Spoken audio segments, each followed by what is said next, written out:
Hi, welcome to HR Tuesday Tips with the Millers, and today we're going to be actually addressing when people call off or call in sick, especially when it's close to holidays, opening day for deer season, possibly after Super Bowl Sunday. So what can an employer do about these situations? Well, actually, we really start looking at patterns. Obviously people will say, well, I have the time, I can take it the way I want to. First, like we always say, you go to your policies on what's your paid time off policy. Most of the days that we want off, we can plan. So there shouldn't be those last minute kind of call-ins.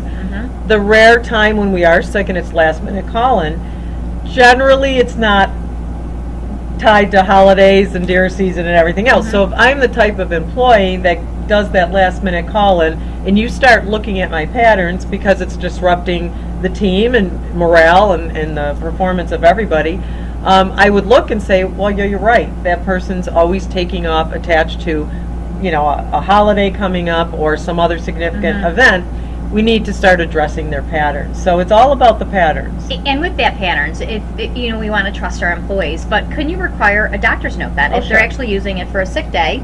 Can you require that? Right, and it's best if it's in your policy, though. So we'd want to look at that and see, why would we want to use it? Do we have a case to use it? And again, you do your research first to say, well, here's the pattern.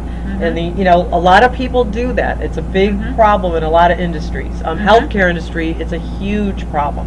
And the people say, well, I have the time. Yes, you do. But it's these last minute call-ins. They know they're short staffing their team. It's affecting their clients, patients, whoever. And so as an employer and manager leader, you need to address that to be sure you can stabilize your workforce. And those that aren't carrying their weight need to recognize it's inappropriate and it's not going to be tolerated.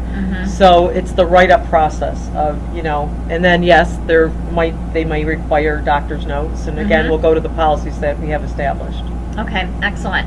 And can there be transparency? If you've identified a pattern, it's the same person over and over again, can you actually address and say, this is a pattern, what's going on? Where are the boundaries that managers and leaders have within an organization with doing that? Well, I think that would be all part of the write-up, is that this is what we're tracking. Here's all your paid, this is all your time off you've taken.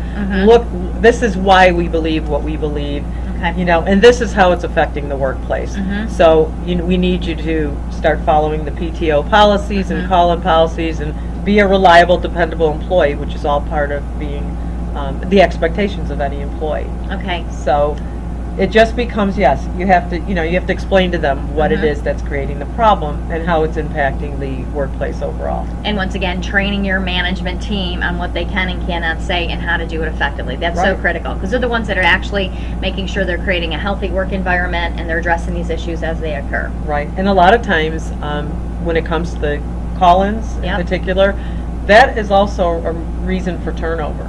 And that becomes a much bigger issue to an organization. So it's not something I would take lightly. Again, it's one of those things, seek help if you need to look at the situation, but don't ignore it, because it creates turmoil for those that you don't want to have upset in the workplace, because they're there and they're the ones working and doing what you want them to do. So we don't want to ignore it. Watch for those patterns, and yes, we can address them. Excellent, very good. So once again, there's a lot of issues we need to be aware of. There's a fine line between having policies in place, but also addressing these to make sure we're doing what we can to do to make sure we're creating a high-performing workplace. So thank you for listening. I'm Lori Miller. And I'm Janine Miller. Thank you. Sit back, relax. We got this.